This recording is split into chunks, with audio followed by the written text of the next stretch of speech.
I am adjusting not my mic, but I am adjusting Croncy's a little bit. So we're just to get us at the same level. As we're like casually talking, I'm seeing the difference. But that's it. Sure. We are live on YouTube. All right, cool. Hello, YouTube. How you guys doing? I'm sick. I'm glad I did a pod last week though. It was I was like definitely not going to do it, and I'm like, no, I'm gonna do one. And it was like, you know, it wasn't.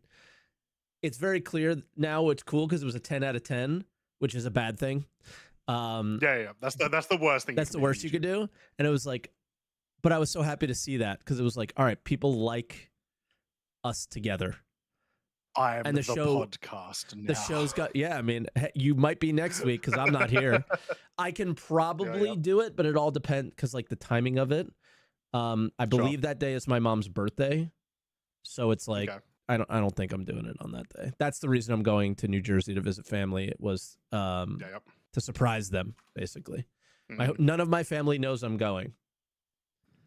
And it's my mom's birthday, so it's going to be like this big thing. It's going to be cool. But I am ready when you are. Yeah, let's do it. Let's do it. All right, sweet. If we can, I'm going to try and keep it short so I survive. I don't know how long I'm going to feel good for. I will let you know as we go. At the very least, I think try to hard cut it at like an hour and a half. Give yourself at least a half hour. Yeah, like less, and then also see where you're. We'll see how I feel because I'm gradually like feeling better. But 20 minutes ago, I would have said I can last about 10 minutes, and that's about it. So yeah. All right, starting the intro. Yeah, cool. Oh, whose intro is it? I guess it's yours because you weren't here last week. Yeah, sounds good. 25 seconds.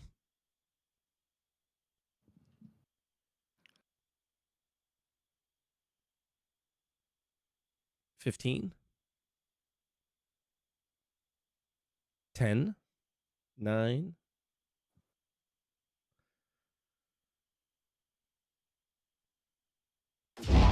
Oh, 7-star citizens, and welcome back to the Croncy podcast featuring SaltEMike. He's here.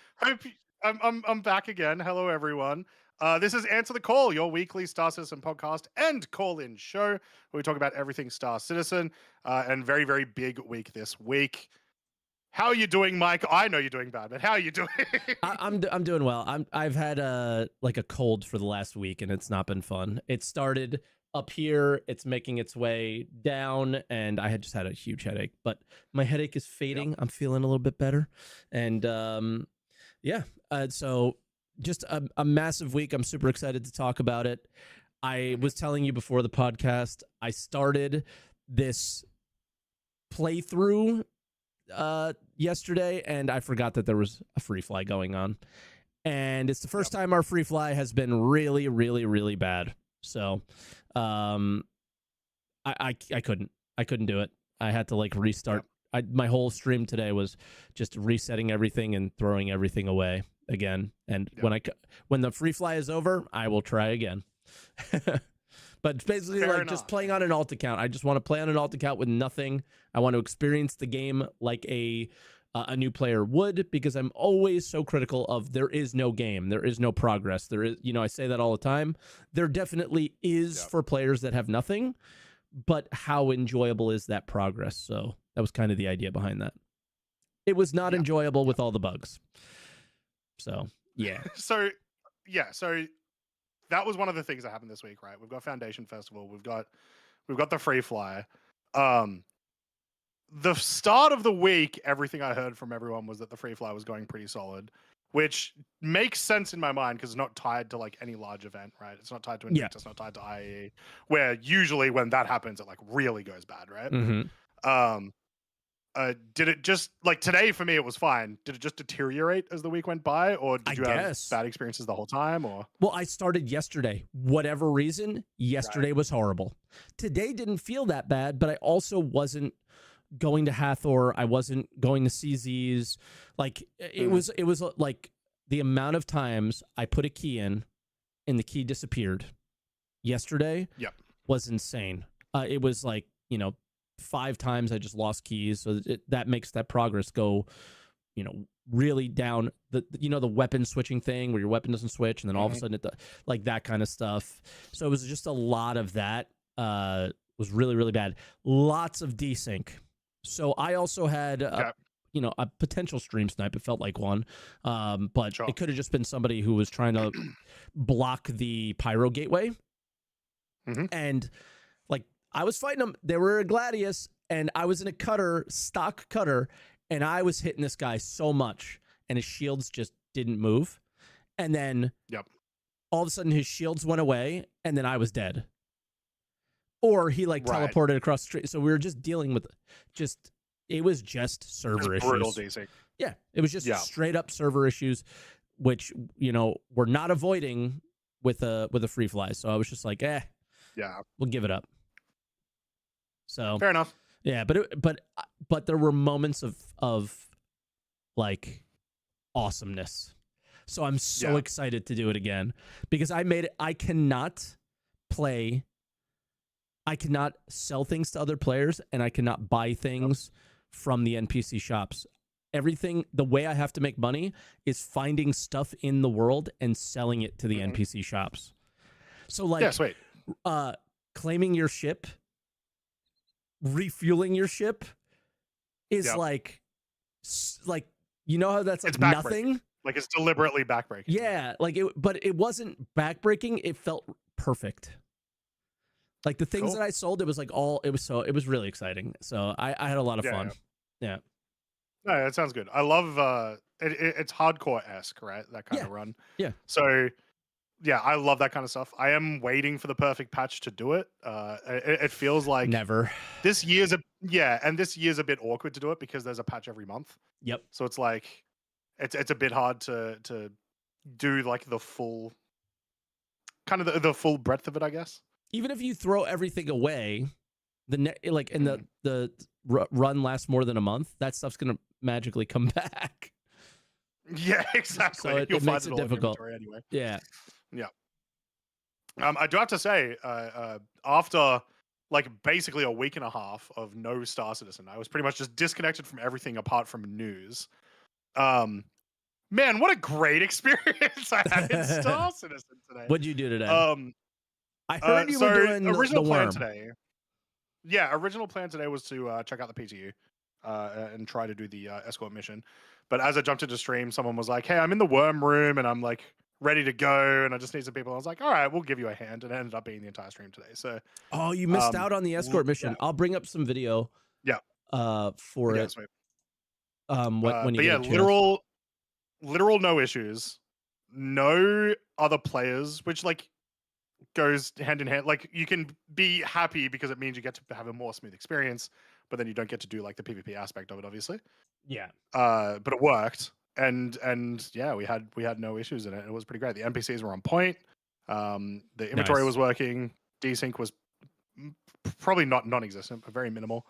And it was like, God damn, what a great experience. Can't wait to do this again tomorrow. And then if I do it again tomorrow, it's going to break. So, yeah, which is kind of good to get that week and a half break and then play it and then everything be perfect. Yeah, it's rare. That's good. So Pearls dropped, and you were not on the PTU, right? Correct, not on the PTU. Okay. How did freight so elevators got our Pearls, work? got our fangs, all that. Freight elevators worked. Oh my God! Yeah. So when you say you mean perfect. Damn, that's awesome. Yeah. Okay, cool. Yeah, the only non-perfect stuff was our own skill issues and the amount of times we kept dying over each other. Yeah. As in, like, we just were not remotely organized and kept on messing up. But dude, my one worm run that I did this patch was super funny. There was two guys who backspaced into the location, right, using the beds, and they were so sneaky. It was so cool. They were crouched or like fully on the ground in the grass, killing us. And like, but this was after we killed the worm, waiting for us to get the pearls, kill us, loot the pearls, leave, come back, kill us, loot the pearls, leave. And they were super, super sneaky. It was pretty funny. That's cool. Yeah. So as you know, people may think that that's a bad thing or not. I actually thought it was super awesome because it was very I like smart. That. But yeah, that was our day. Do you want to talk about the week. What do you want to start with? I have all the patch notes up. I got the month report. I got the the referral program. I got it all. So what do you want to start with? I'll let you lead the way here. I think the first thing that happened during the week was the referral program. So that's the oldest thing for the most part. So maybe we start there. Sure. Okay. Yeah. I guess, So I think I'm on the a right few page. months ago, they talked about the change of the referral program. Or maybe like a month ago. It was semi recently. That they wanted to change the rewards. There was maybe an implication that they were going to change how it worked, but that appears to not be the case. It's essentially the same thing. I want to talk about a couple of really good changes that are like hidden in the Q&A and stuff. But I'm sure most of you already heard about. So one thing is there's now a 24-hour grace period. If you don't use someone's referral code, you can quickly go back and use someone's, which is nice. I think I am frozen. No, you're on the... Oh, okay. You're on the I'm not here that's cam. Right. Yeah, I forgot to change it on this scene. But yeah, so 24-hour grace period is great. I'd love to see it be a little bit longer than 24 hours because that doesn't really matter a lot of the time. But no, Eve is literally, if you never used one, you could use one. Yeah, exactly. Your account could literally be years old and you could use it. So it makes no sense to not do It's literally that. just if you have not done it, you can do it. Yeah. I would like to see, if they don't want to go that route, I would at least like to see a month. I think a month is pretty reasonable amount of time for people to do that. Yeah. So that was, regardless, it's still a good change. Just go further, make it better. And then in general, I like that there are more rewards that you can get. I'm like a little more early. Yeah. A lot more early rewards is great. You're incentivized to get them a lot more. But then it goes on to something that I'm a little weirded out by, which is that the first 5 rewards, or even like I think like the first like 7 or so, are like pretty decent for what they are. Okay. And then just the first 5, and then it's you don't like these like vanity items. I love this stuff. It's just weird. It's just weird. In my brain, I would have swapped these. No, I wouldn't. I would have had the first okay. And then you get the like in-game items. Nah, I think like think of it this way, that you want to give somebody something useful probably at the start. And then you can go into more vanity things, maybe is their idea there. But I hear what you're saying. Sure. But these are probably my favorite things. These are things that, like, 10 years from now, there might not be that many, and they might become, That's true, yeah. things that people want, that kind of stuff. They will be cool if like decorating your hangar ever becomes a thing people do more than once your base ever. Your base, right? Yeah, exactly. So like, look at this. How cool is that? Yeah. And then the best reward of all. I'm a huge fan of this. I am such a mad fan of this. Yeah. I think it's like not costed at the right, but I think it's at the right sort of area of 50 recruits where like it will be rare enough that you like, obviously this vehicle is useless, but it will be like rare enough that you see someone with it and it'll be very cool, right? Yeah, maybe it will have a use. This is the one that is actually cleans up your base. This is the dumbest thing ever right here. 100 recruits, 4 paints for a single ship. And the max itself. Okay. Yeah. But I think that's fine. I guess with the max, yeah. Okay. Yeah. I think it is. I think at 100 recruits, it should be like a single paint of your choice, or a single paint, not a single paint of your choice, but like these 4 paints for a ship of your choice, or these 4 paints that you can apply on any ship, period. And we'll go to Star Citizen Live, and they're definitely going to have a system that can do that. So yeah. I don't like this one personally because of that. I don't like the idea of something like this being for a specific ship. I don't like it for anything they do, really. I would rather it be if you're selling skins on the store, then that's totally fine. I like the idea of the skins being separated per ship. I don't like the idea of a reward being given out for a ship that you don't have, because then that reward feels like nothing. Right?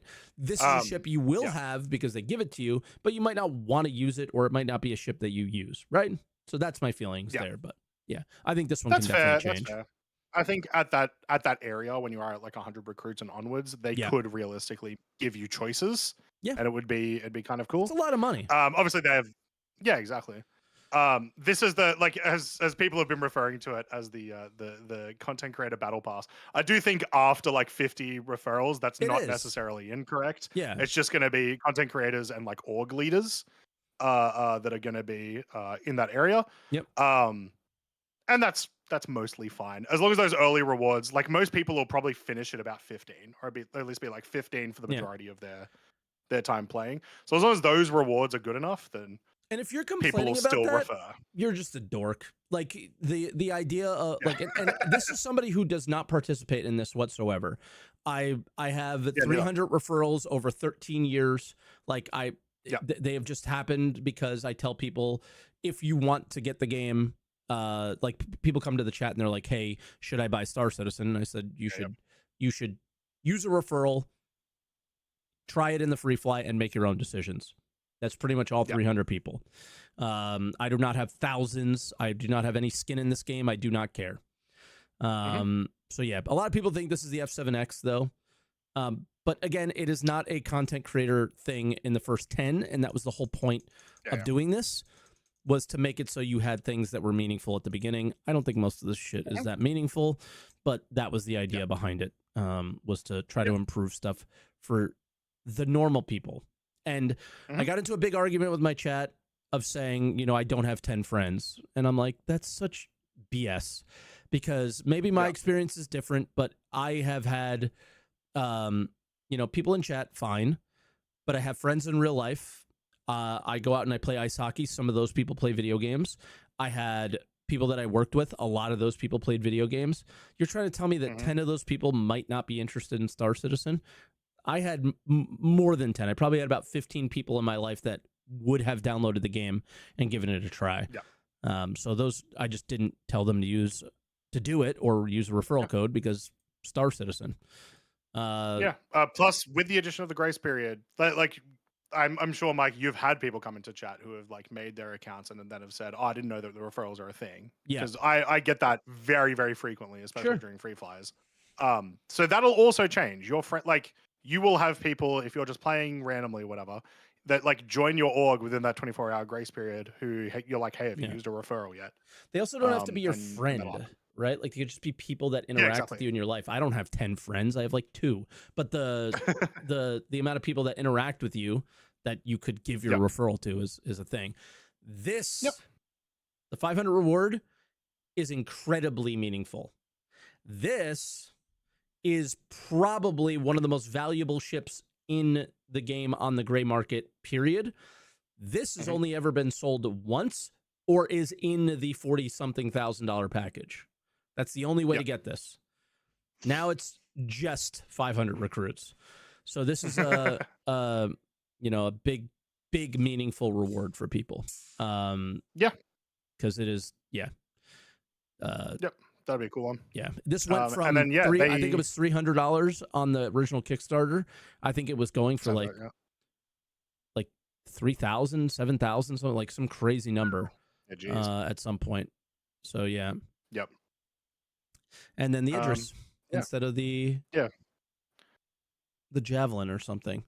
The only complaints I heard from people were that like the all-time people didn't get what they deserve, like the past 1,042 recruits or whatever on the old ladder. And I think that they're justified in being a little annoyed by that, because you get 19,000. Wait, I'm a little confused. So the what old exactly ladder, the old ladder said that after 1,042 they would have other rewards, and they never made that. Oh, right. Like, So, the like yeah, future rewards to come type thing. yeah. Look at how many of these people have. Right. And you know, they have a Javelin, so I don't know what you could complain about, but they want a Bengal. Yeah, I mean, I don't think it should be anything ship-wise after that. I think the last time we talked about this is they deserve like to design their own paint for their Javelin. Yeah, or like in some type of in-game recognition or something like that. Yeah. We went through that already. CIG didn't do it though. Yep. So Yep. I do like that the leaderboard of the all-time leaderboard is there still, which is great. I don't know if I really care about the weekly and monthly leaderboard. no, I'm sure someone does. It certainly will be a good way to figure out what orgs are growing, probably. maybe Uh, yeah. Good job, main Brian, for getting 60 in the last dude- 5 days. this dude got literally 8 in the last like 5 minutes. So like I just saw 52 Amazing. and then now I see 60. So yeah. Yeah. Okay. But yeah, sure. Yeah. So one of the other things I wanted to talk about during this, though, so there is a little Q&A about Okay. like some of the, I think it's on that page down the bottom. I'll check it. Oh, yeah. About like here's like some free, FAQ rather than Q&A. Mm-hmm. And one of them is no, it's not on that one. But there was, maybe it must be on the different one, that was about the old leaderboard and the new leaderboard, and about how it's tracking and whatnot. Okay. And the wording that they use, and this is interesting because it's different than the wording that we had heard, I think it was Xylo had made before, was if you had at least one referral before this new system, you will also be on the old system as well. So yes. You will be on both if you had at least one referral before the new one. Correct. But it does not say until further notice or like until we decide to stop or anything. I don't think it should ever go away. Going forward. Yeah, it says going forward, you will be on both. Yep. That's great if true. Yeah. And it really, really needs to be true because it's really hard for it to not just mean exactly that where they say it. So it must have been in the other page. Yeah, and now you're getting rewards on both ladders. So it might be worth it. The other thing of note, 50,000 UEC instead of 5 is something worth mentioning. Anything else on this? Not so much. I'm generally a fan of it for the most part. I would like to see them continue to evolve the rewards, I guess, but that's it. Okay. I'd love to take a peek with you at some of the patch notes kind of stuff, because every patch had a little bit of something worth mentioning in it. Monday, Wicklow mission polish was basically just showing you now can see the ships that you want, but the big thing is they separated the cargo hauling missions into like tabs of the different grades. I think there's 3 different ones. Awesome. Decent start. Then what is this? 1, 2, 3. So then I would go Control 4 to get to the next one. This is further Wicklow updates on this day was they started including basic commodities to the Wicklow recipes. A couple of them. I didn't know that. Just a couple of them. Okay. Nothing crazy yet, but there was a few, which is cool. Station defense updates. This is insane. We went from 1,700 DPS on size 10 station defense turrets to 25,000 DPS.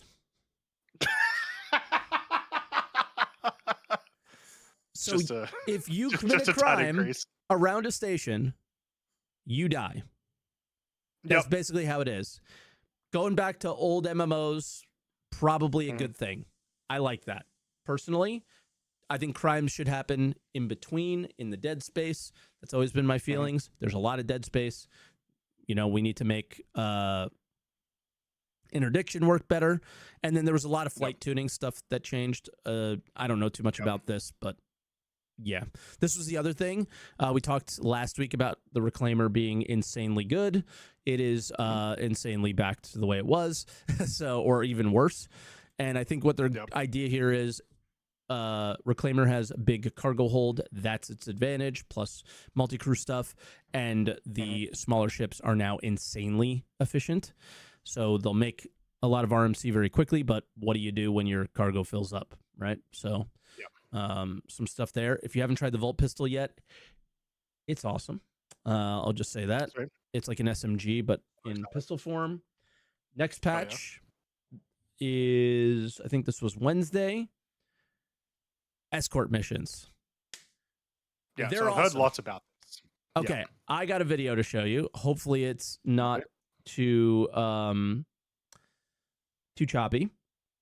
Basically, what you see here is as soon as you get to the mining outpost or whatever, bunch of ships there, you got to clear them. And if you can see top right, ship launching in 3 minutes and 53 seconds. Okay, so that's the ship I have to escort, right? And then look, I go back to the station, and the ship is in the hangar. The hangar doors are open. Yep.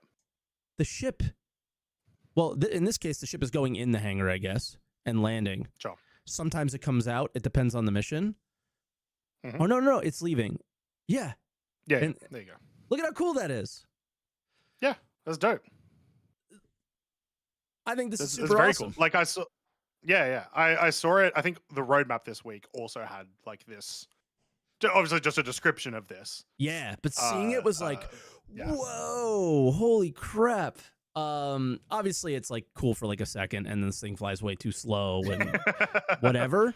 But that is an AI opening a hangar and leaving it, and literally causing AI queues at no, I'm just kidding. But I wonder one day if we will, that'll be funny. And then then you have to defend it. Pretty simple. You get script for these missions as well. I haven't seen an ace pilot at them or anything. But yeah, they're also not labeled escort missions, which is odd. They're called Defend Asteroid Mining Base.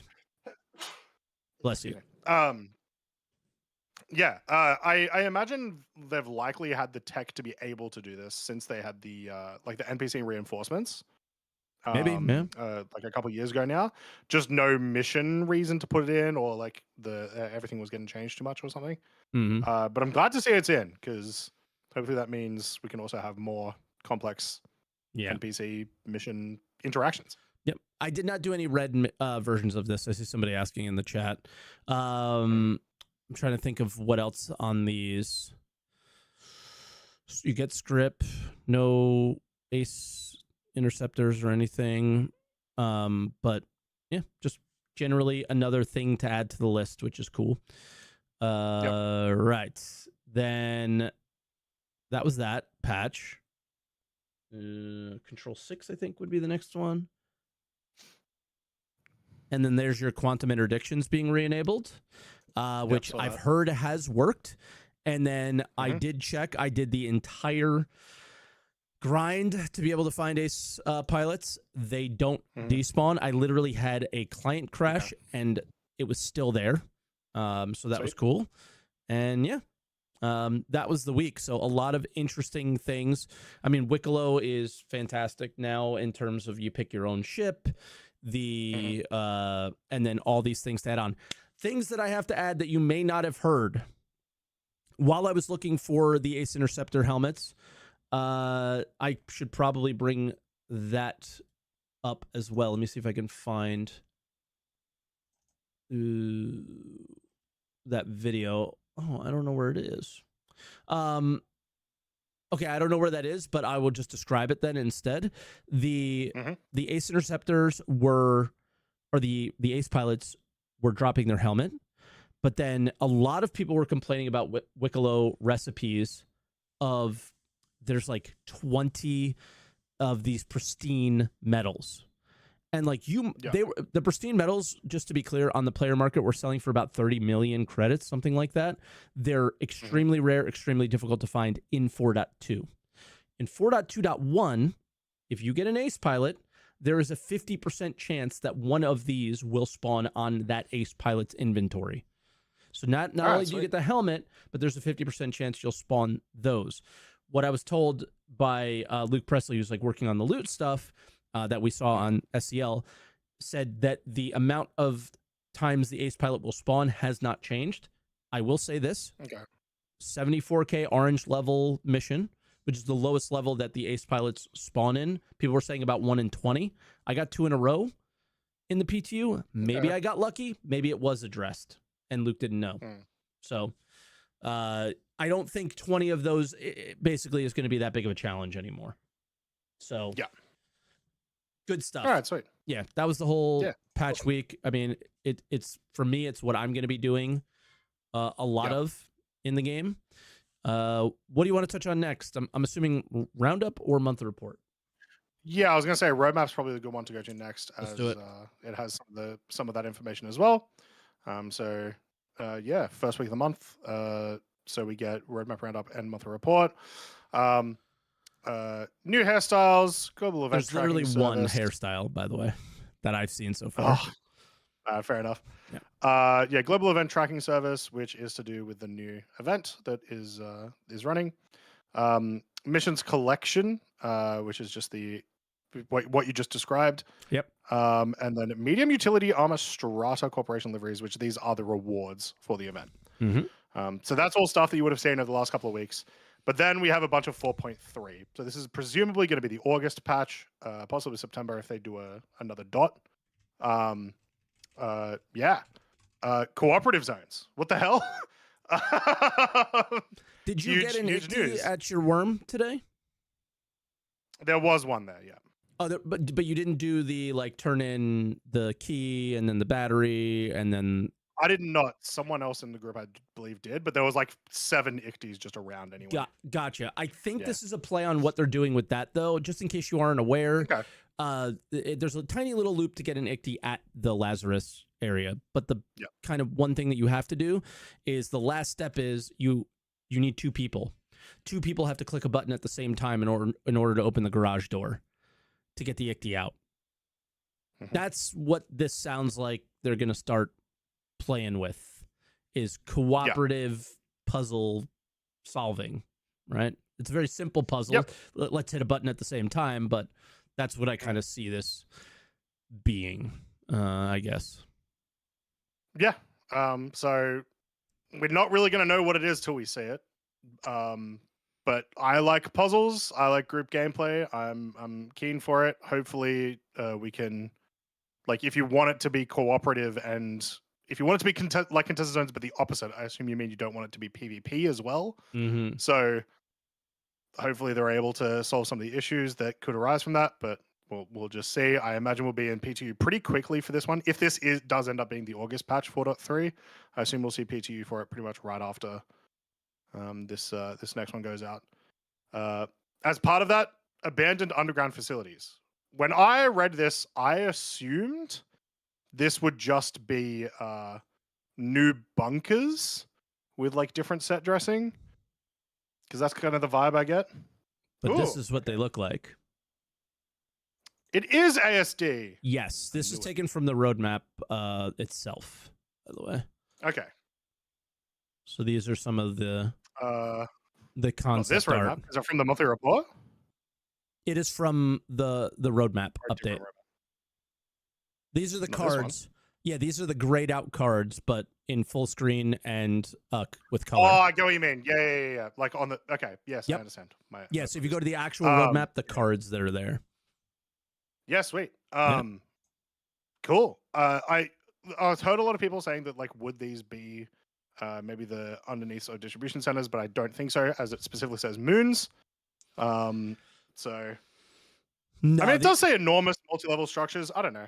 Yeah, it might be the work that they used to make those or something. So yeah, who knows? But yeah, I mean, it's cool. I love new locations, so I'm certainly keen for that. Yep. And I'm certainly keen on ASD becoming the big villain at the moment, which will also be talked about during the monthly report, because they touched on that too. A bunch of weapons and light armor, including a sniper light armor, which is pretty sick. I imagine that sniper light armor is not going to do anything. Is this the sniper? Ooh, that's pretty. And I got one more thing on the sniper. This was from a very old post from Niku that described all the Volt weapons a few months back. The Volt Sniper, a terrifying fusion of Scalpel and AO3. The Volt Sniper cranks up its RPM as it heats up, making it a high-risk, high-reward beast. Mastering its recoil and heat management will separate the deadly from the doomed. Those who can handle it will dominate. I'm not looking forward to seeing this thing in Arena Commander against Hannah or whoever. It's going to be awful. I mean, I kind of am, because the implication here, kind of like all the Volt weapons, right, is you start off real slow, a little less damage until it gets crazy. But if it's going to be a sniper, I imagine the recoil is going to be absolutely bonkers. So it's probably really hard to stay on target and heat it up at the same time, which is kind of cool. That's what I'd want it to be, right? That'd be kind of cool. So yeah. Every Volt weapon has come in pretty OP. So Yeah, fair. yep. But yeah. So some sniper light armor. I'm curious to see it. I don't think it's going to actually have the qualities that we want it to. Do we think it's this armor from SitCon? We know it is. They showed the helmet Okay. as a sneak peek. There it is. And then we have the chart that they showed at SitCon, which is undetectable by active scans. There are no scans, so we don't expect any of this to happen because there's no scanning on the roadmap update for 4.3. So having it, it'll probably be it's light armor, so it'll be mobile and it will have low protection. Now, what we do know is environment suits got reduced from 40% damage reduction down to 25 in the most recent patch. So they might, mess around with this thing a little bit, but I don't know how much. So there's options there. I don't have. They mentioned Ambrose armor. Yeah, not only that, they mentioned it coming in 4.3.x, so you will not see it next month. But yeah, cool. We'll find out what that is. More hairstyles. Like, cool. Yeah, it just feels like a weird feature to add. Yeah. If any, how they do the patch watches? It feels like the new hairstyle should just be in there. Yeah, right? Yeah, for sure. Ladder improvements, aka bug fixing. I mean, I'm sure it's more than bug fixing, but we saw ladders have been notoriously terrible forever. SitCon 2023, baby. There it is. Yeah, yep. So, like, being able to jump on it and being able to shoot while on a ladder, those were some of the things that they described, the leaning and stuff. But we'll see what we actually get. What we get, yeah. What we saw at SitCon 2023. I will just take being able to get onto a ladder and not it push me off it the second I get on the ladder. Or pull me back on it automatically and all that other crap, right? So, agreed. AI FPS turrets. So these are anti-personnel turrets. This is huge. So I imagine this is also likely going to be a part of the abandoned underground facilities. Is sort of where I'd see them be used right now, like current game. I'm keen on that.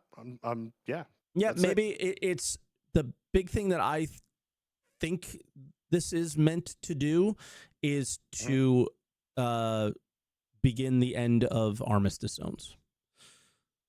We see what they're doing at the stations. You commit a crime there, you die basically, unless you're maybe a wizard or something, like you're really, really good, or what.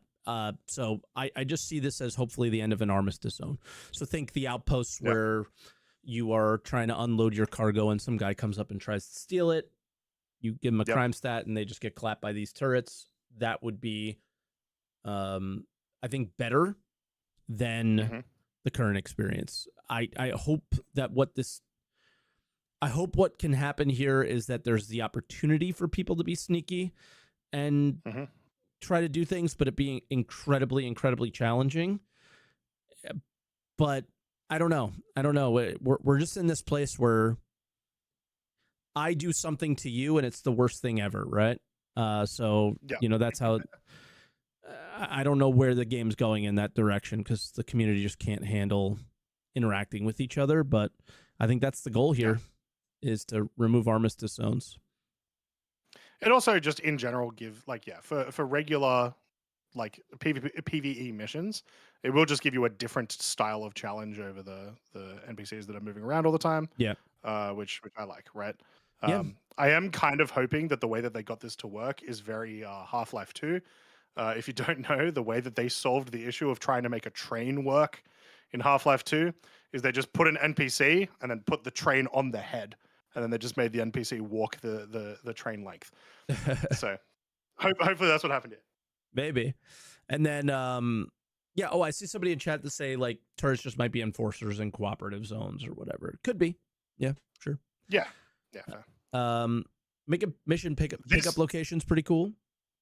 Yeah, this one made me think of you. The amount of times that I've heard you talk about how, like, you really like that, like, let's say like Starfield or Oblivion or like any of those games, you'll go into a city and then you'll overhear a conversation and a mission will pop up. Yeah. That's what this is. Hopefully. Basically, right? At least that's what it sounds like it's describing. Yep.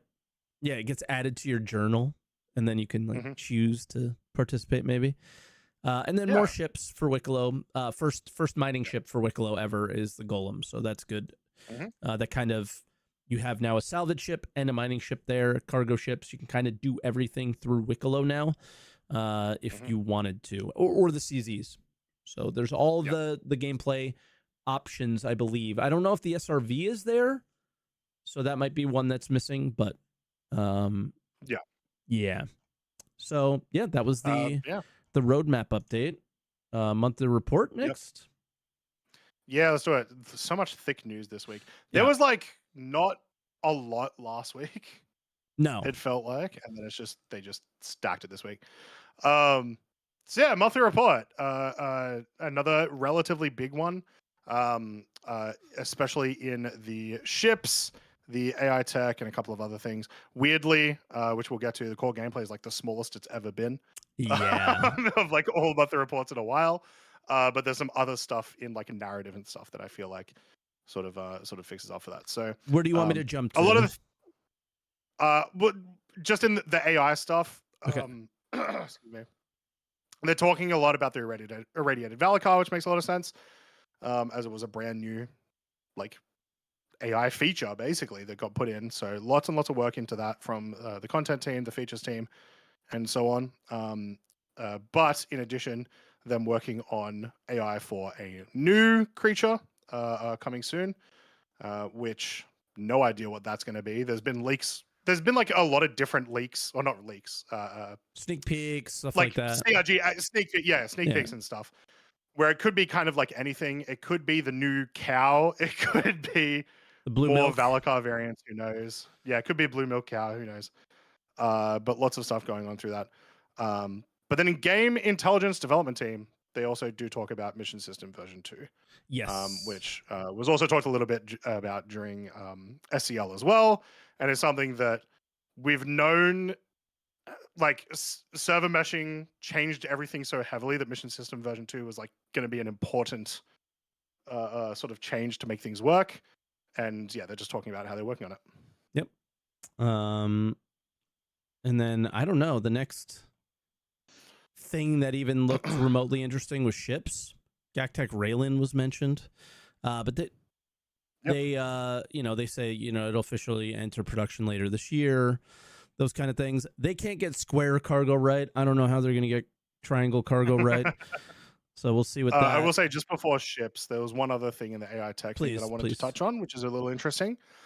Which is they talked about the ability of NPCs to react to radar pings, which has a lot of futuristic implications, especially with all the new stealth gameplay stuff that they've been doing recently. So also at the bottom, NPCs driving vehicles was added.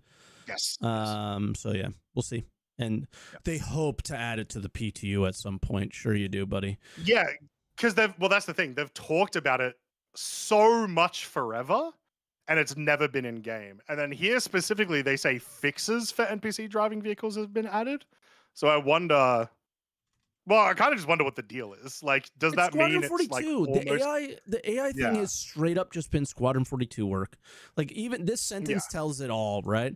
The team hopes to add it to the PU at some point. It's all Squadron 42 stuff that they're working on, but they're just sharing that work because they know that work is intended to come to us at some point. So it makes sense to put it on this roadmap and fill it out, but it's not being worked on for us at the moment at all, right? I think that's the vibe that we have here, is the work that they're doing is for us too. It's just not for us right now is what I get from it. And again, I think we've been pretty clear that like get Squadron out. So priorities are fine by me there. A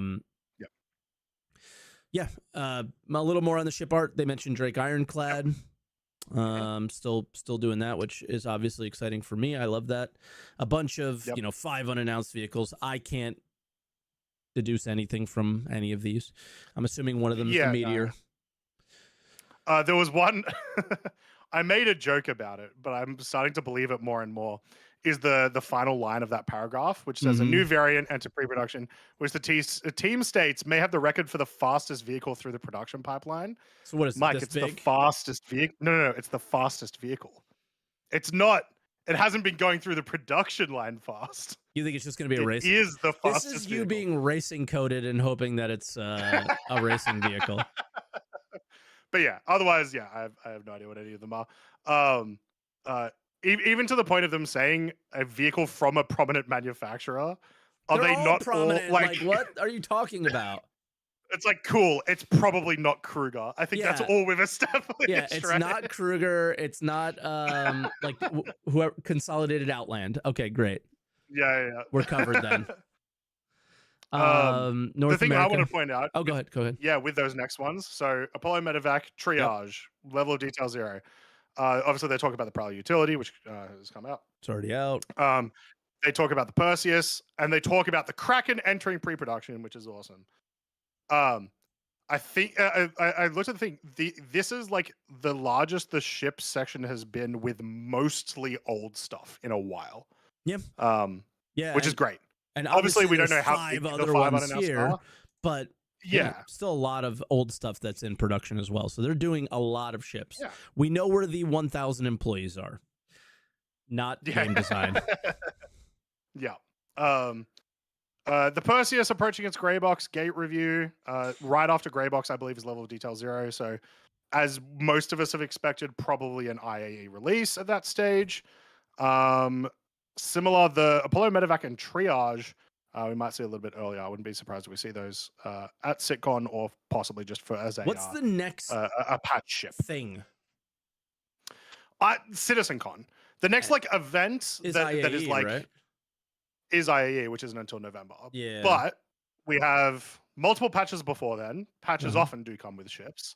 So I wouldn't be surprised to see the Medevac and the Triage. Maybe not a 4.3. That's probably a little bit too close. Medevac, but maybe like a Regen Crisis. Medevac exactly Regen right. Crisis probably fits. It would make sense. Yeah, exactly. So, okay. It's just that one sounds like it's a bit further ahead than like needing to wait till IAE. But they also tend to release like 7 ships at IAE. So yeah. Ooh, it might just wait. Prowler utility stuff. Just to bring it up. Kind of falls in line with what we talked about in the roadmap. I heard people in the PTU or on live were going to Outpost with the Prowler utility, and we're literally yoinking people's cargo right off the freight elevator with this thing, putting it on their Prowler utility, and just leaving. Yeah. Which is amazing. Yeah. But also there needs to be a way to be like, hey, don't do that, please. Like, I need to I just need to be able to defend myself somehow. But yeah, obviously big fans of Drake are going to be very, very happy with that monthly report for Ironclad and Kraken. Furries at bars. At SitCon. Yep. Cool. Yep. And then the core gameplay section. I got a bone to pick with this. Okay. With the new Stormbreaker content, the core gameplay teams added several updates. Or here's where I want it. Most of the teams contributed to the Apex Valakar encounter. This should not be a thing. In the year of stability, most of the teams should not be contributing to one thing. Please stop doing huge things that you should not be doing.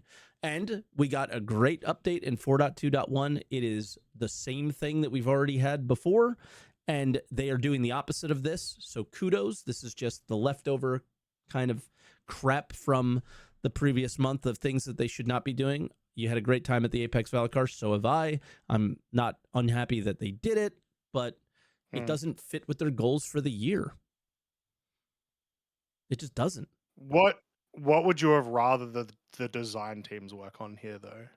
Like fixes? Because really this is like gameplay fixes that you would want them to focus on more than stability fixes. Fixes, improving the stuff that we already have, focus on freight elevators, focus like a lot. It's all the engineers and things like that are being wasted on these events that are, these sandbox things like Hathor and this. Yeah, I guess the hugely detrimental. The interaction with the players is going to be like.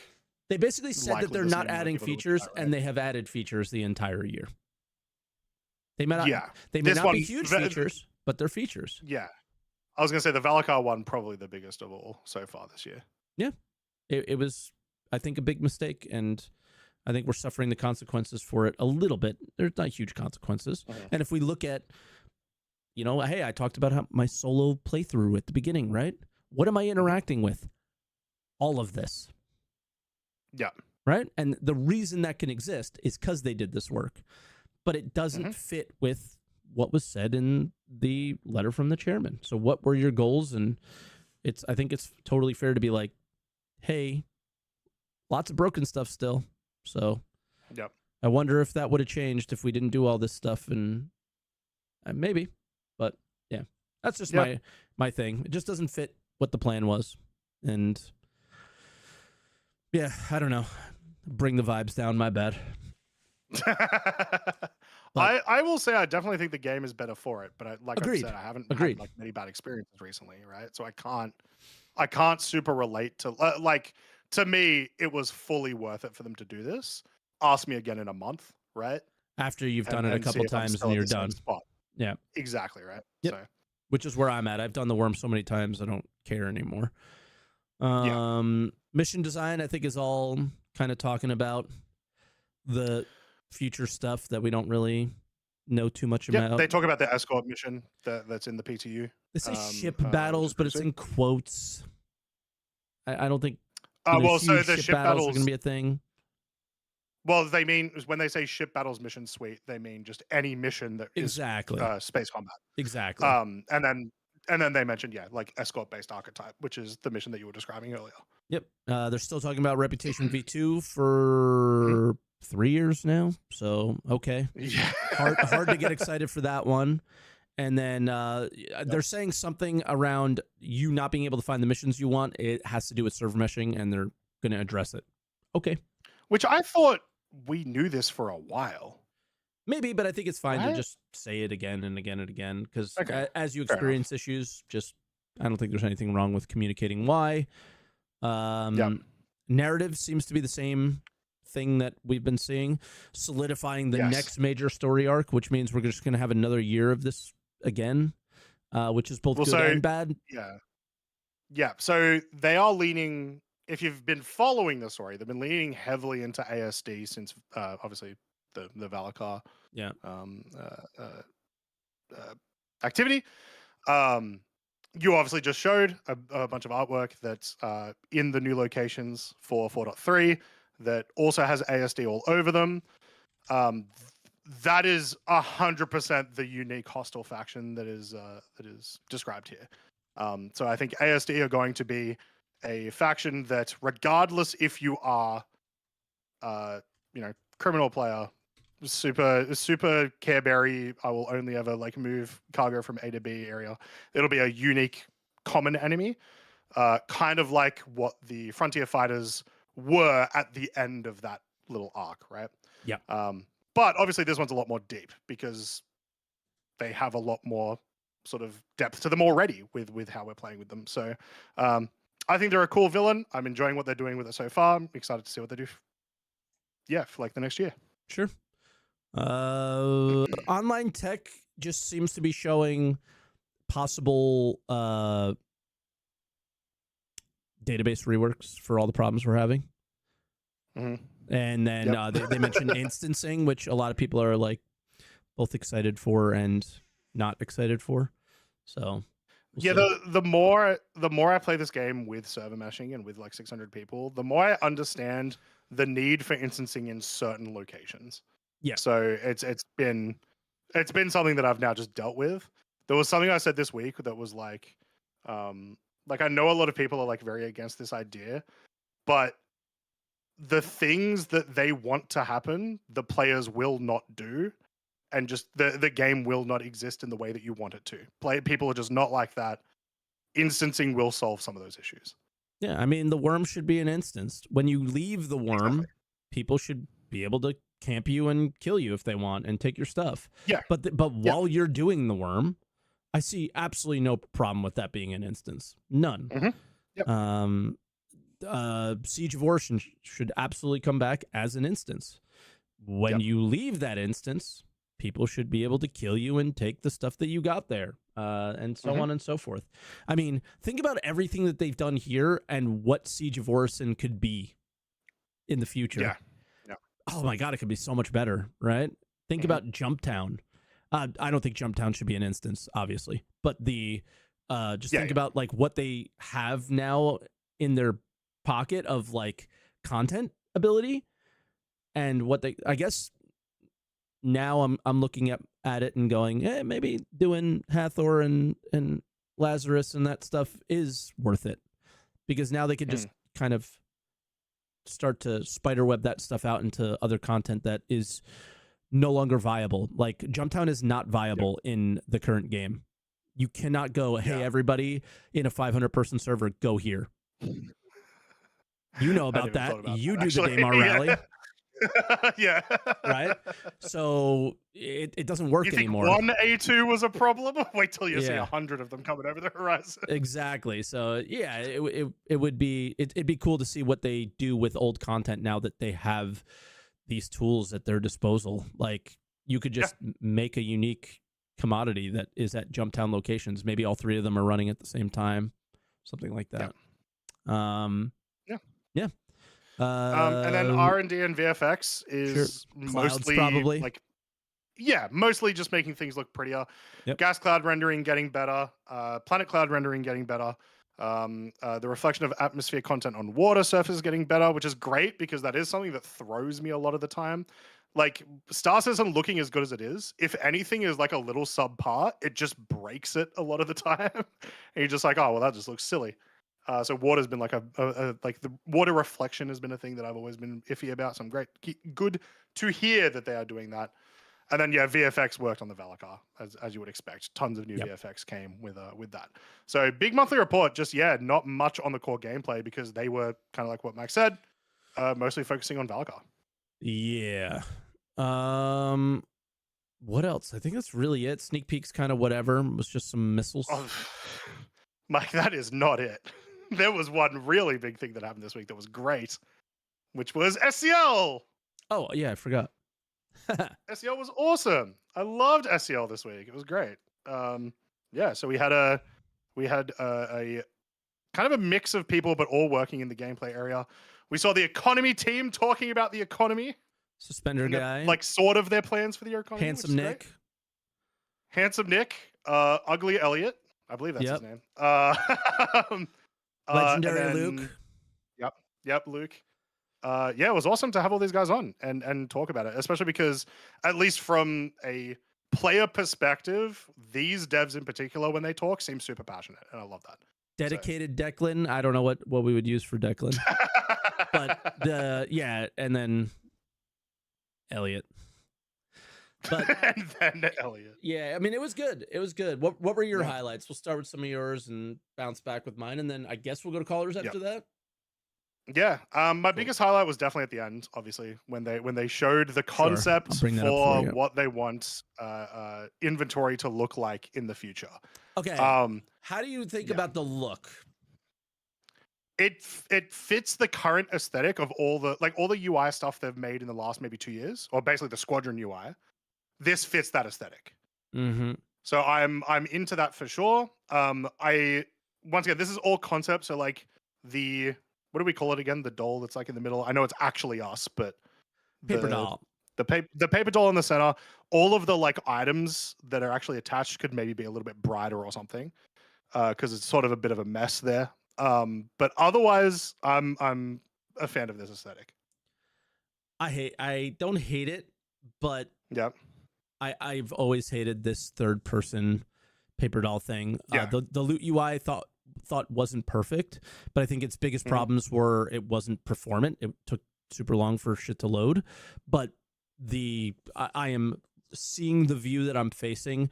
I'm not in a third person scenario. I think having a paper doll makes sense, but not in the way that they're doing it necessarily. And like we're seeing in the Twitch chat, it does look a bit busy.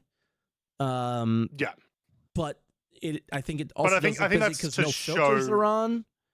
Yeah, they're also trying to show as many things as possible. Like they've got the little not description, but the little stats in the bottom right there of the gun and all that sort of stuff. So it might just be a little bit too much of stuff. But in all that busyness, a couple of important things that they do mention during it. Search function, Hell yeah, we're in the year Great. 1997. Let's go. Yep. But Stack all. fantastic, awesome. Stack all. Oh my god, stack all. And yeah, the having a better mouse over description of certain items is awesome. I think gives that you there's an even bigger quick thing. things. It's I guess is where I happen to pause it. Is if there is a box on the ground, if there is a dead body on the ground, those inventories, when you press I, automatically show up. That's very like you hit tab in DayZ, something's near you, you see all the stuff that is within that little bubble of you, and that is welcome to 2012, right? So we're figuring these things out nice and slowly. So that's also a very, very, very good thing as well. Yep. So also notably that they didn't mention, one thing that they didn't mention but is there is weight at the top of your carried items, right in the middle of your set. So right above your head, there is specifically like your weight, and your presumably carry weight that you have. Now, and you this see is yellow inventory when I start slowing down. Yeah, exactly. Yeah. So once again, this is technically concept, so that may not actually be attached. Like it may not even end up being a thing, but like proper weight has been a thing that this game could use and could be interesting to play around with. What else? In terms of the aesthetic, I would imagine, because you did talk a little bit about like, you know, the current inventory system. I imagine quick loot will stay. And we'll still have that, like jump up to a guy, press F, grab ammo, grab medpens, run. Yeah, right? because that's been pretty decent. Exactly, yeah. And then this does also fit that aesthetic. That these look very similar to each other in terms of how they're presented. Sure. Another thing of note, if you see the little red icons, this is just letting you know that the current idea of insurance will still be a thing, whether you like it or not. You see the word bricked here at the bottom right, registered to a certain person. And then there is a timer over here. So maybe that'll be the timer when the item will brick. Something like that. I had thought that this could be a I believe that's on a commodity. Yeah, this could be a commodity, I was wondering if maybe it was like a loading or something, which it could be. Could be. But also, once again, it's concept. It could mean nothing. Similarly, in the concept, in addition to those red markers, there's also little heart markers, which I imagine you'll be able to do like favoriting of certain items, that sort of thing. So, yeah. Hold on, I'm responding to somebody in chat because they're saying, I think the red are things that you carry, but if you look on the right, there's bricked items on the right as well. Yeah. So it's just not. Well, they did a copy paste of the inventory for most of it. Yeah. Just for the concept. So a lot of it once again just means nothing. But yeah, I think you are right though, still, Mike. I don't think it's red is stuff you carry. Yeah. Yeah, so I'm excited for this. Once again, it is concept. We're not going to see this for years. They even specifically mentioned during SCL that this is not in active development.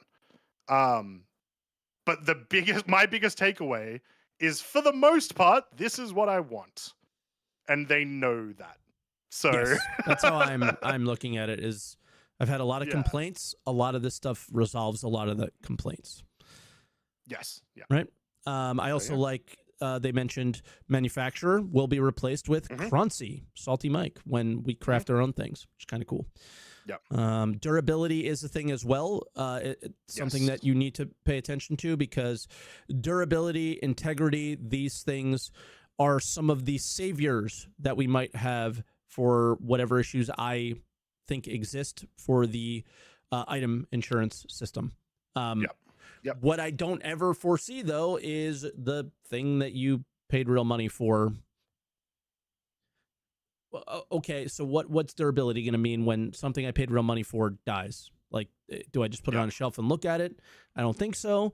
So I still think you're just going to go to a kiosk. It's going to be incredibly easy to get back, and they're going to try to avoid people getting mad with that stuff, and I think it's going to hurt their game for it. But I'm also going to sit back and say, thank God if that doesn't happen. I'll be like, oh, that's awesome. Yeah. Glad it didn't happen. Yeah. But at the moment, I just don't see that being a thing. I think that they're really feeding into the complainers on that Mhm. on that side of things, and not just trying to make the best game possible. So we'll see. Yep. How do you feel? Yeah, that was my biggest takeaway. So, Well, how do you feel? I mean, my biggest thing that I got super excited for was when Declan was talking. I blew him a kiss. That he said that they were going to separate paints from armors. yeah. So In the moment, I was very it- excited. yeah. It's But- twofold, right? It's that, as well as they want to what is it when you like make something real? You know how ship paints Decouple? physicalized. They want to de-physicalize ship paints as well, in addition to that. And I assume that means that these paints for armors and weapons would also be de-physicalized. The paints will all fit in this same thing. But what he said was, we will separate these things. What he didn't say was anything about the physical item itself. Will you get that item? He didn't say that if I bought that item, I will get it. He didn't say that if I bought that item, I'll get a blueprint. He didn't say anything. He just said we're separating them. So what may happen is they separate those things. You still get the item itself, and the same problem exists. If you just separate them, that solves half of the problem. The whole problem is that you sold the actual item. That is what people. This feels potentially like Xylo and the flight blades. Is you got a quarter of the point, my dude. You didn't get what people were actually mad about. And I mean, again, the flight blades are now in the in-game shops and not being sold on the store. So maybe they eventually got it. But I do have my fears about this because, again, I come from the aspect of crafting could be so cool in this game if they don't screw it up by monetizing everything, and they are actively screwing it up by monetizing everything. So as much as I think that this is a reaction to the reaction of the community, but not a solving of the problem, potentially. We got to hear more. If I hear more, it could be solving the problem, but we don't know. I hope and I don't it's think what we will Fran know says until we in talk chat. more about crafting, right? Yeah, I mean, what's your hope? Mine is exactly what Franaloo says in chat. Maybe we get one copy, and when its durability goes out, it's gone, and maybe you have a blueprint for it or whatever, right? I am still a big fan of like the getting blueprints for your pledge stuff, so that at least in some capacity you can contribute to what sounds like now is more of a player dynamic economy. Like they were talking a little bit about sort of how they want things to happen in game. Yeah. They without saying it, they like talked about UEX during this SCL. Oh, dude. So Elliot's in my org. So when he mentioned the org that he's in, that was he us. literally meant you guys. Yeah, he just didn't say it, and I'm glad he didn't. Because it just avoids problems. But the idea is like, hey, we saw what these guys were doing, and we thought it was cool, so we want to do more of that, I guess. So I mean, that's neat. But yeah, so like UEX is important. Like, I mean, it's been incredible what UEX has done over the last little bit, and then unfortunately, there's like the most easy dupe in the world, so it just kind of ruined everything, and that's fine. My feelings on that are very simple. It's a short-term ruining, and you know, it'll be fine in the long term, so long as they deal with these things. So no big deal that it's happening now. Anything else you take away from this? Elliot's immature and people got mad about it, which I think is great. Yeah, I loved it. I like it when they're a lot more candid like this, because it makes me honestly, it makes me believe them a lot more when they say things. Yeah, if they're joking around a bit and stuff. But just in general, I think it was a really good episode of SCL. It was one of the better ones in recent memory. I think it was the best one this year. And I think it was really focused on the video game. I think it was really focused on we hear your feedback, we're listening, all of that. I think it was really, really good from that standpoint. It's just the same shit. Words are words and actions are actions. So the words were good. Let's see what you actually do. I think the best thing to point out right now is we see the Wicklow changes. We saw what Luke did with the Ace Interceptor pilots. those are actions. Yep. I personally feel those are good actions. You may not, but yeah. So hopefully it continues from there. But yeah, I am almost ready for colors. If you are, I just have to write some names down. I haven't done that yet, but well, luckily, Mike, that gives me plenty of time to let everyone know that if you want to call into the Answer the Call podcast when we are live, make sure if you are on YouTube, you go down to the description below, follow the link, and head into the green room. If you're on Twitch, it'll be under Mike's channel, under, I want to say !podcast, or someone will link it, I'm sure. Head into the green room, chill in there, and then we will move you down and we'll chat about Star Citizen. Yeah. All right. I am ready to bring in the first caller if you are. Let's do it. Except I spelled his name wrong. There we go. Almost. Little spaced. There we go. Abe, you're muted, but if you can hear us. Yeah, I can hear you. Is cool. is the audio good? You sound perfect. At my end? You sound perfect. Yep. Yeah, thank you. How are you doing, guys? I hope you're doing great. I hope you go well, Mike. I'm feeling better already. Yeah, I'm feeling better actually. Yeah, and congratulations, Croncy. You became a Giga Dad, so I'm happy for you. Well, not yet. Soon. Yeah, it's finally coming. Yeah. So I wish you guys so great. I will be trying to be quick and go straight into the topic. So I want to talk about inventory, and I liked. For me, I don't mind how it looked visually, but my only takeaway that they mentioned that you can see on the panel, see the dead bodies, access the boxes, access dead bodies. But I hope also in the future they also include stuff being thrown around on the ground, not only in the boxes, not only in dead bodies, but also stuff being thrown around, because they didn't say that. They didn't talk about that. So we don't know if it will include this or not. Did they not? I feel like so that's obviously you can do that currently. If there is like something on the ground next to you right now, you can like pick it up. Yeah, but it's scuffed. It's scuffed. Yeah. Oh, it's very scuffed. But I imagine at least the functionality will likely stay. I think if you can access boxes, it'd be weird if you couldn't just access random stuff. Yeah. Yeah. At least we need to see it.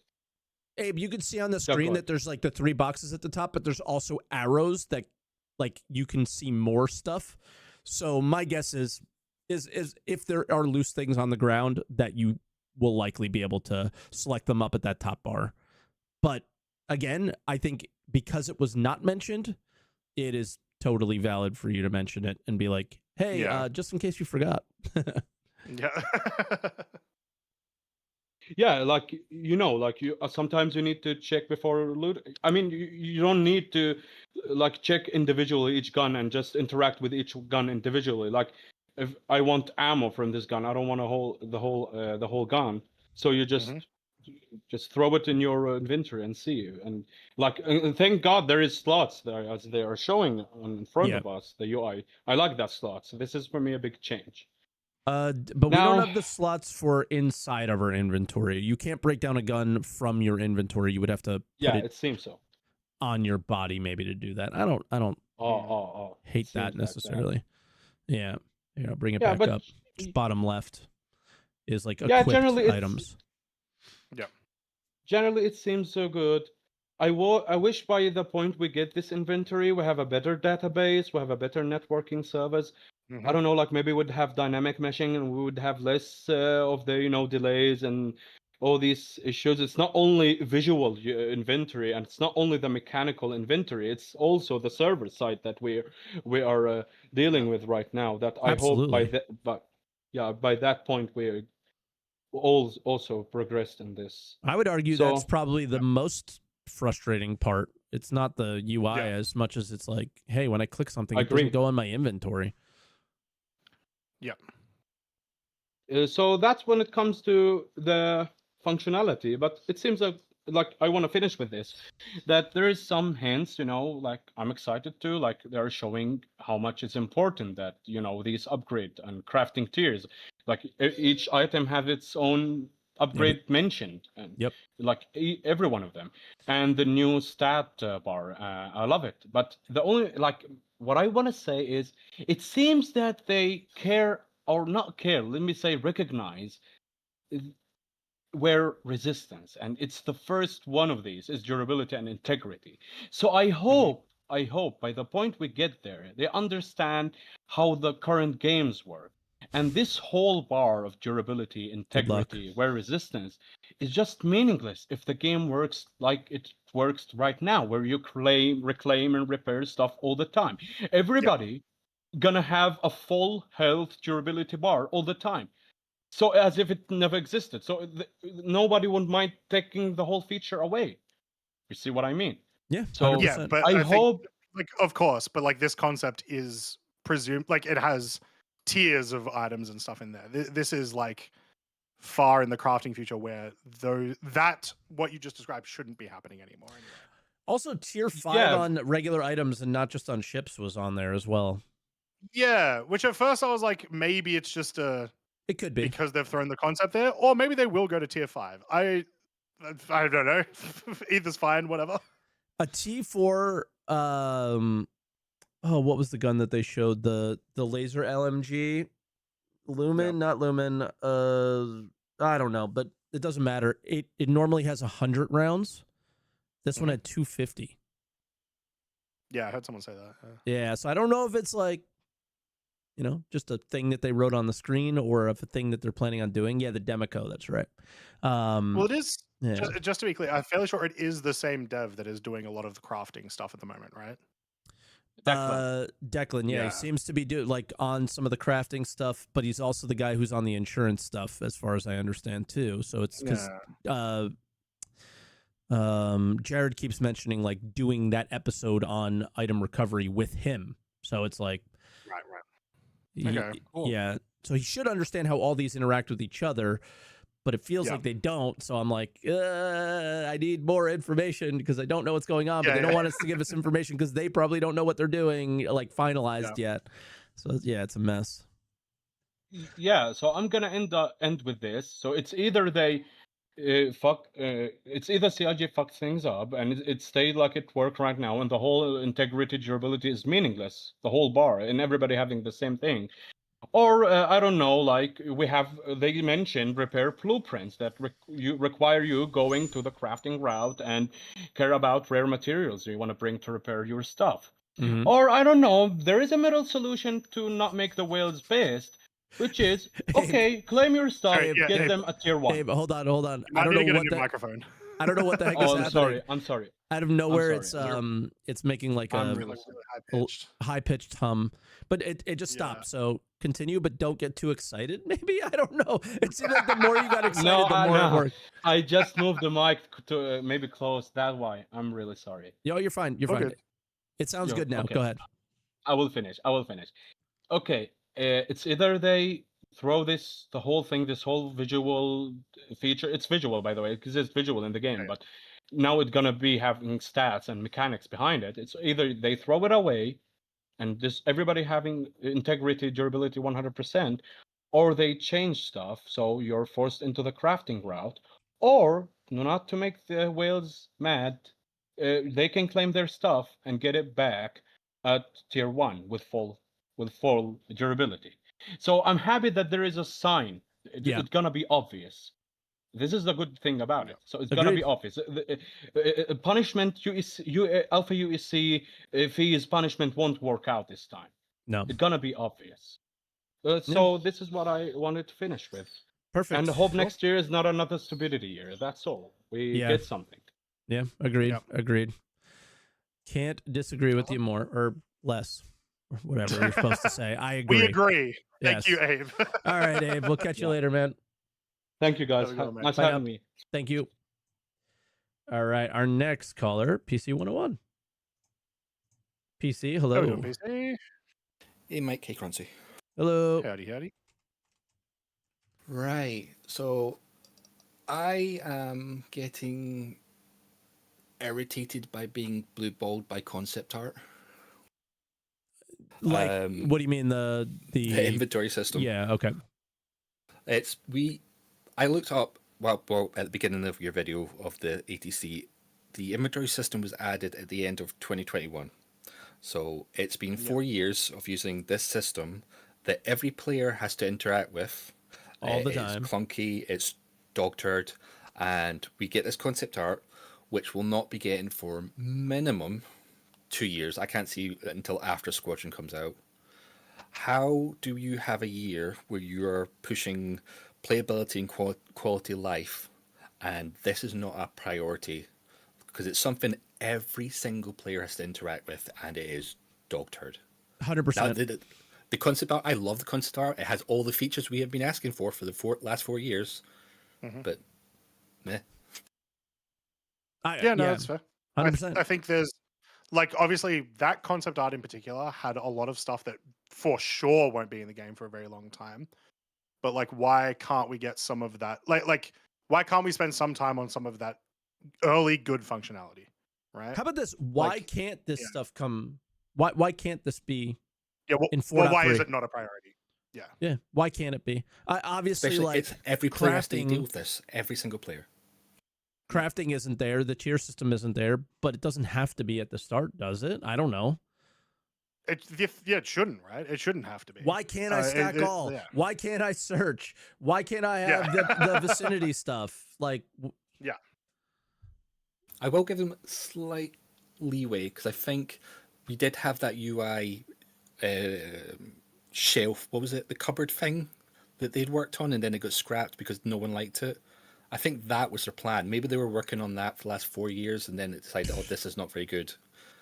yeah, maybe the item banks. Or whatever they're called. The little, you put it in the shelf, then you get it out the shelf. Yeah, which was the drawer. dumbest shit of all time. So yeah. But the UI was helpful then because you did have a search feature. Yes, it was functionally just stupid. But yeah, so I just don't see why like we're all going, all right, we're not going to get this forever kind of thing. Like this should be one of the number one things on the list. Yeah, Joker card. This, freight elevators, and flight tuning would be my top 3. Sure. Yep. All things you have to deal with all the time. Yeah. Especially in this year of playability and quality of life. These 3 things should be as close to 1.0 ready as soon as possible. Because if they're not, they make all the other things and features that you use worse. I don't know. I don't have anything else there. It just makes sense to me. I'm not a game designer. I'm not a game developer. I don't know how long it takes to do any of that stuff. But you had 13 years, and that doesn't mean that. I mean, I'm just saying this should have been done already is an understatement. Yeah. I really think they should stop showing concept art off. Yeah. Saying that To we're get not people working excited. on this. Yeah. Like they did it like last year's with the Origin ship, saying, "Oh, we don't like it. We're going to rework it, but we're not doing it right now, and not anytime soon." I don't necessarily agree with that. I think it's nice for them to show this sort of stuff where they can like they were going to show us nothing about crafting for a very long time. This is like a nice little inventory. This is a nice little added thing that does involve a little bit of like sneaks of crafting that we can like sort of get at least an idea of how they're going concept wise with crafting. I like to see this is what I'm trying to say. I think it is reasonable, and like so far I don't think the community has gone overboard with it just yet with the information. No, but it's just are they kind of putting this out there as a, oh, calm down guys, it'll be okay, and then they don't work on it for 2 years kind of thing. It's getting old doing that. All right, that was it. Just I really like it. It has all those features I want. The stacking.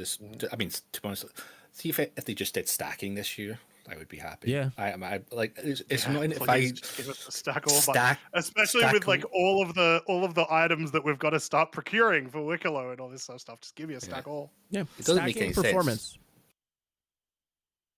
Like I before patches, stacked all my stuff into stacks, and then after the patch, all the stuff's unstacked. And it's not even like singular; it's like completely random. So it's like annoying every time there's a patch. I have to stack all my fruit and veg because I can't scroll down the freight elevator because the freight elevator will stop loading so many items. Yep. But anyway, I'll leave it there. Have a All great right. yesterday. You too, Yeah, PC. I appreciate it, PC. Be Thank you, good. mate. Before we go to the next call, I just want to mention because that reminded me of a bit of functionality that they talked about during it that we didn't mention, which is the naming of boxes. And so theoretically, in the inventory storage organization should be much better with the system, assuming it works. You know what they didn't mention?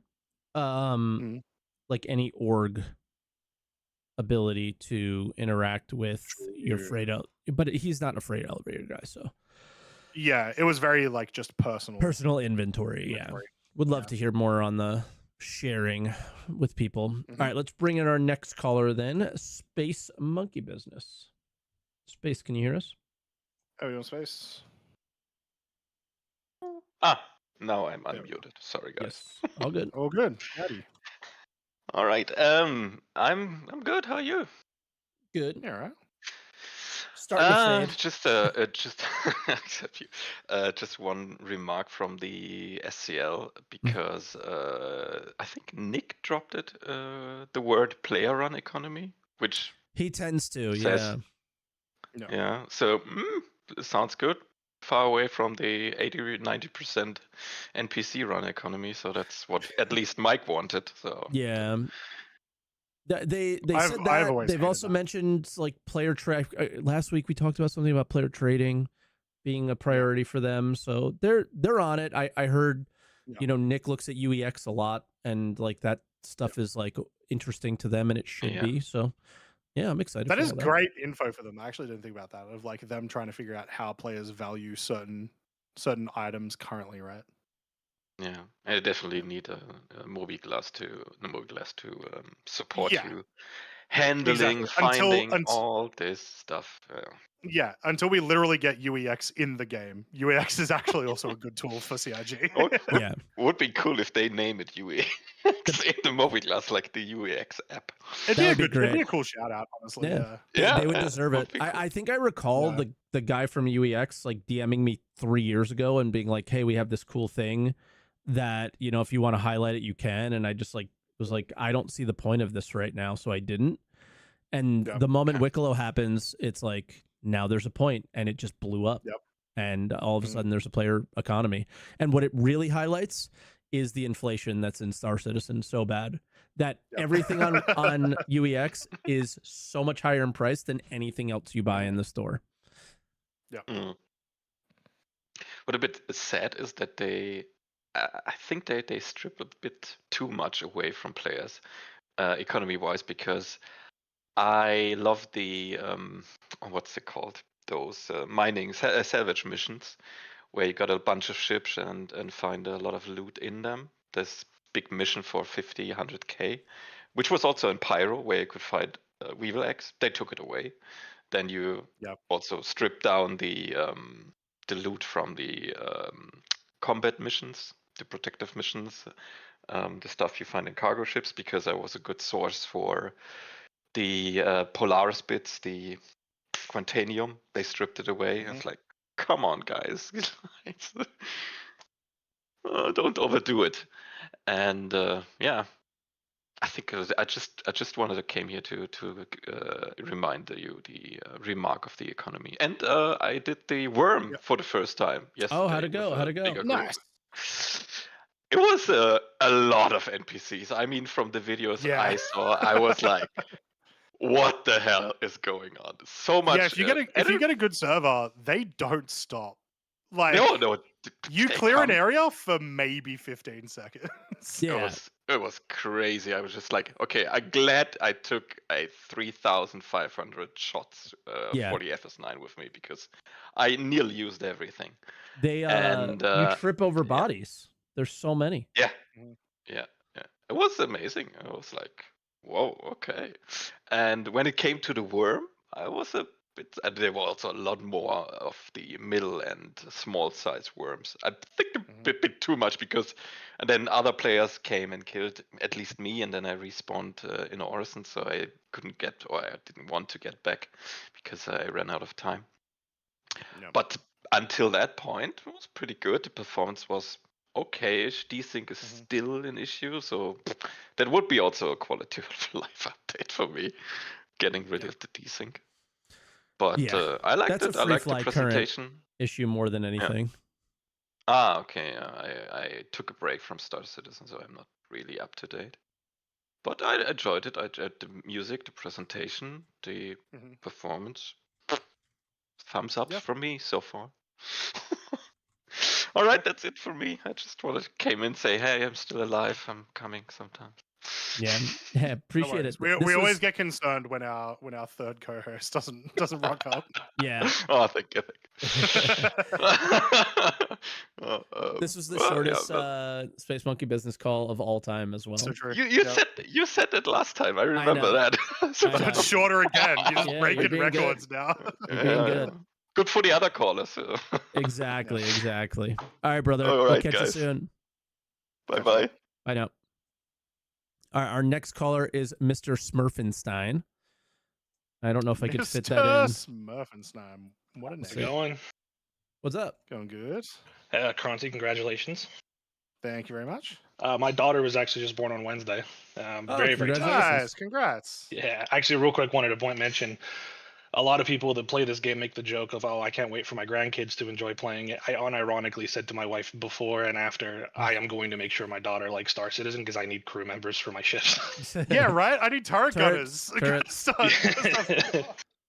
Yeah, I just wanted to hop on. A long-time watcher, first-time talker, I guess. Mike, I watch your content all the time. Oh, thank you. I think myself a little bit more. I try to see the good and stuff, more positive, but I always appreciate your take on things. I was going to say, why do you watch me then? Well, here's the good thing. When you like something, I know it's really good. Yeah, that's true. Yeah, because I watched your coverage of Star Citizen Live before I even actually watched the video itself, and they talked about separating cosmetics from the items, and I was like, that's huge. That's massive. Yeah, it just depends. Like, as I've thought more about it, he was we're separating them, but he did not say they're getting rid of the item. And now I'm like, right. Did you just pull a little sneaky move on me there, buddy? Because I think he did. Yeah, so that kind of ties into one of the other things I was going to mention is I know there's probably going to be a lot of people that are like upset about this, but I kind of hope they retroactively come back and say, okay, you've got your Karna rifle that you bought your skin for. Cool, we're taking the rifle. You keep the skin. Go get the rifle in the game. I hope they do that. I know a lot of people are probably not going to be. Yeah. Don't care. You bought things for an advantage in the game. I don't feel bad for you. Yeah, and I mean, I'm a Galaxy owner. I was very upset about the whole it might not make bases because that was the whole reason I bought it back in the day. But that's a whole other conversation. I'm a Kraken owner. I'm very excited to hear about the work coming to that. I'm like, holy crap, didn't expect that. But I will say BMM owners in shambles after hearing one of my org mates, he's got to be. I think he actually just melted it, but he has a BMM and he's been talking about it. That and the Perseus. He's why super not excited the BMM? For. Like why not at this point? I wonder what the reasoning is. The specific instance here, you would assume at least, or you can assume at least, is that because they've been working on other Drake vehicles, it's an easier transition for the team.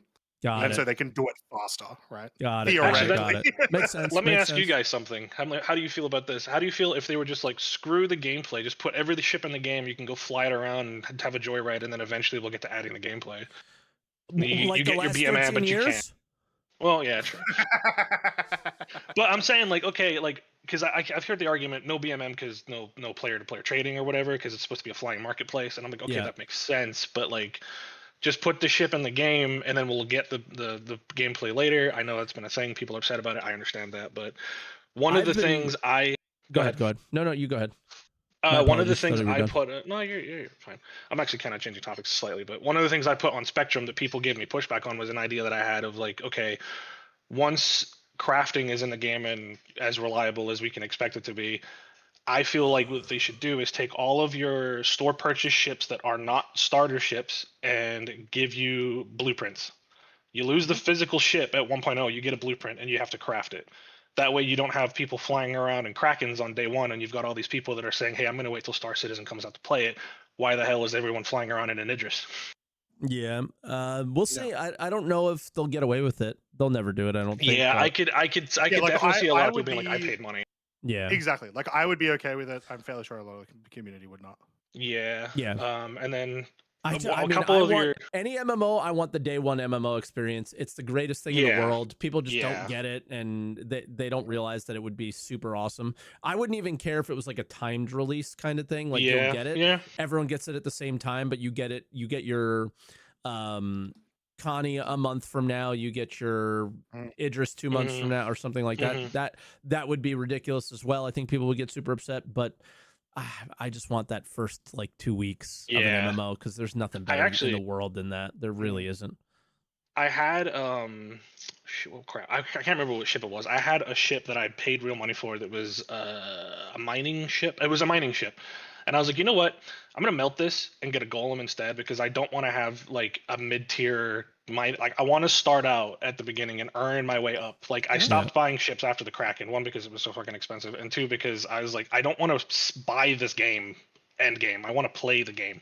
Yeah, for so, sure. And then one other thing I wanted to mention. A lot of your guys' callers have been saying, and you guys yourselves have mentioned the durability thing.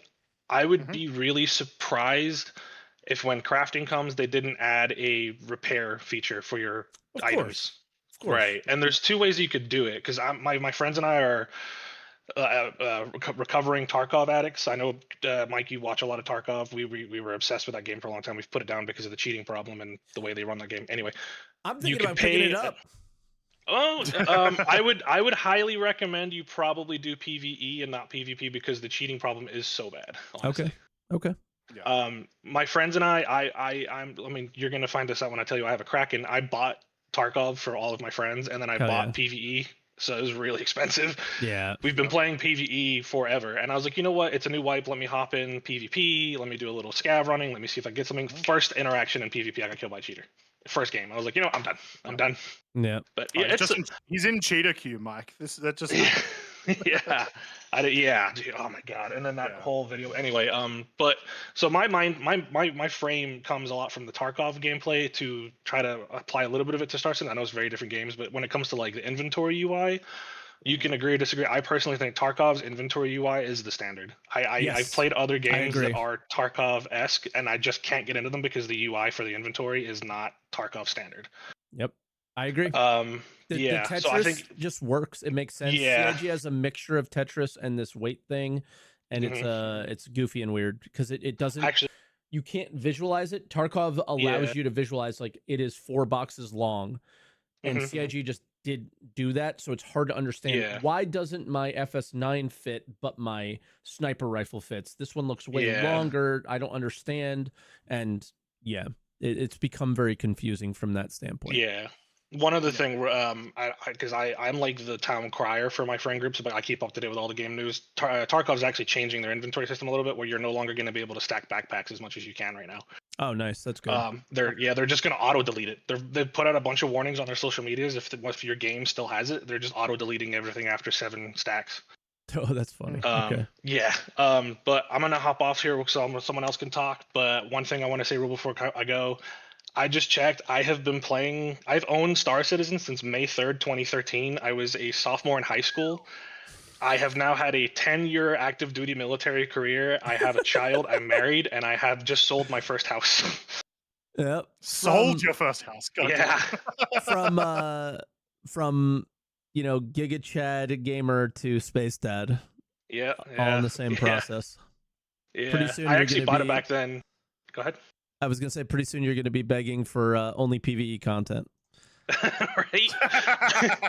Actually, I'm not gonna get too into it, but I did have I would call it a griefer experience on Hathor against. It was actually a Twitch streamer that was just harassing us, but it's a whole other thing. Whatever. Like I said, it was Mike. No, I actually found his Twitch chat. And he was like, "Your stream tried sniping." I'm like, "Dude, you're attacking me." Yep. I'm in a Polaris with my friends. I didn't solo it, but he wasn't doing anything to us. But anyway, Yeah, I come from Tarkov. I'm fine with PvP. I do think there needs to be more of a police presence in Stanton because they're selling Stanton as the secure area and Pyro as the like lawless. And sometimes I literally ran into a player that was like, Pyro is more safe than Stanton right now.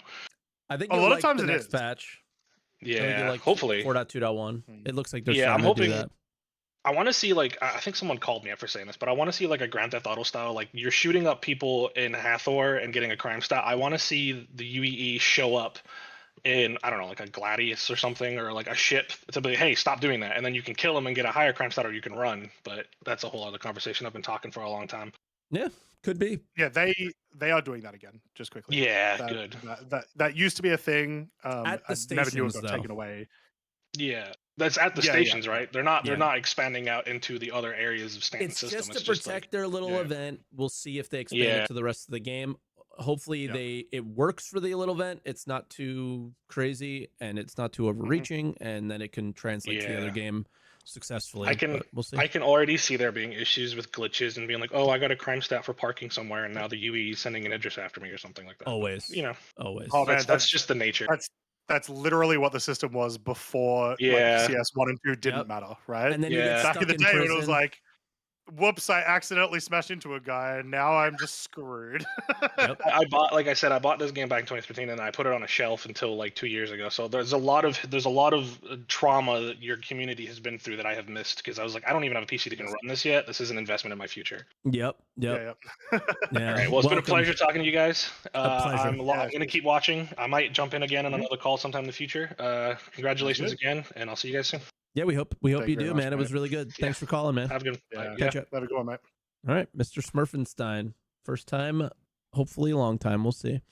All right, and then our final caller is Quatron. Quatron, can you hear us? You are currently muted.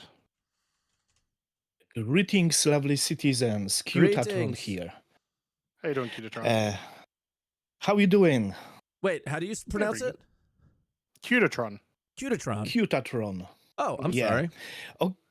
Okay, I don't want to waste your time, so straight to the point. Inventory system again, because I am a huge loot goblin. And I know everything is great. I love to see stacking items. I love to see opening different containers around. But I'm afraid this will be very hard to implement because right now, for example, I am going to my hangar. I want to equip my new armor, and items are jumping straight to the inventory again. I want to go to the, for example, bunker or Hathor location, and my inventory don't see any type of magazines inside of my backpack. I need to open inventory, close inventory, wait a little bit, and then I will be able to refuel my ammunition. We have still huge amount of bugs and these things if we're talking about inventory. Yeah. And what do you think about this? Do CIG will be able to implement any type of upgrade for inventory in current state? I hope so. Like that's the thing is they show us a visual thing about the inventory. I don't think the old inventory has to change that much if it functions more as you would expect, right? When I click something, it works. Yeah. When I hit I, everything is there instantly, like that kind of stuff, right? And Which Mother Report, there is some mention that maybe there'll be some stuff, but it's hard to tell if it's for inventory or for other things. So I don't know. I do feel like this, once again, even though it was a concept image, it does feel still like it is a build upon the current system. Like it doesn't seem like it's a full rebuild like the first time around, you know? So I would hope that rather than being a full rebuild, it is current system with better functionality. Because that's all it needs to be. Yeah. Okay, so that's all. Thanks. Okay, I have something for you though. Yeah. You are one of the funniest memes that has ever come across my channel ever. And I want to ask if it's okay if I use it as a sound alert. It is a video of Quatron who's just doing the Hathor loop, or not the Hathor loop, the Lazarus loop, and you are just fighting some NPCs, dealing with some bugs. He started complaining about the bugs, like, oh, this is so annoying, similar to like the inventory stuff. And then there's an Idris in the background, and everything stops, and he just goes, "Oh my God, look at that Idris." The complaining stopped instantly, and you are blown away by the Idris in the background. And it is one of the funniest clips I have ever seen in my entire life. Just so everybody knows, from my channel, this is the "oh my God, look at that Idris" guy. So yeah, because after I clipped it out of your video and shared it with my stream one day and was like, this is the perfect representation of the Star Citizen community. Pissed off that the game sucks, doesn't care anymore because there's an Idris in the background. Yes. Okay, go for it. Perfect. I just wanted your permission This before is I did only it. my. This is only my HDA. Okay. It's fine. This is my broken brain. It's perfect. We're all broken. We're Star Citizen fans. Of course. Okay. Thanks for great conversation. Have a great day. You too, and thank you for your great videos, man. I appreciate you. I watch them all the time. Yeah, have a good one. Thank you as well. I am watching your content all the time. Awesome. Bye. Awesome. Have a good one, mate. Cutatron. I forgot a T in there. Yeah. I got Quatron stuck in my head. For the rest, I even spelled it that way on the top. But yeah, dude, one of the funniest. If I could find it, I'm gonna look for it now. I think I've seen the clip of you like reacting to it. Yeah, it's so good. But yeah, so I guess that's where we end today. But anything else that you want to? Oh yeah, I have it. I'm gonna link it in the Twitch and YouTube chats. Oh, Abe found it quicker than I did. But yeah, so that's I don't know, that's where I'm done for the day, I think, as far as all this stuff goes. The huge week. I kind of hope next week's a little quieter because I'm not going to be here. It'll be a little quieter. The only thing that so we'll talk about it. We expect probably when does Foundation Festival end? Because I pretty much expect the patch to launch right after that. Well, Jared said on SCL that there'll be a 4.2.1 video 2 weeks from now. Yeah. So that's the timeline. So after Foundation Festival, that makes sense. So probably no patch next week. What we are getting is a ship talk. Oh no, behind the ships. About Meteor, what is almost certainly the meteor. Yep. So that'll be interesting. And then I think it will be a bit of a quiet. Jared's been hyping that thing up. Yeah, he's really excited for it. So far, I don't see anything cool about it. Like, there's been sneak peeks of it. Yeah. It is a mantis with a huge weapon on it, and then if you mirror it, it's got two big old guns. Yeah. So no, it could be cool. We'll see. It could be. What I'm kind of excited about a quiet week though is one of the big things I wanted to do in this patch was play the old content that had come out this year. I did get to do that a week and a half ago, and Hathor worked perfectly. Today I got to do Valakar, which is current content, and it worked perfectly. So I'm really hoping this week I get to really see, like, this is how I determine Year of Stability. If I play this week and I have a good time, that's pretty solid. Go to CZ's, I dare you. That's what I'm looking for. I mean, I should. I genuinely should. You will not feel that it worked perfectly. Unfortunately. Well, I mean, I hope in 4.2.1 there's some fixes there. I know that there's some intended fixes, so we'll see. But the doors are not great.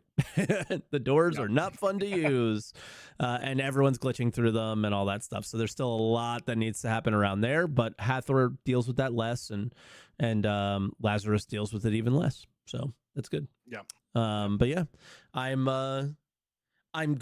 just to give people an understanding. I think we should be able to do the podcast next week.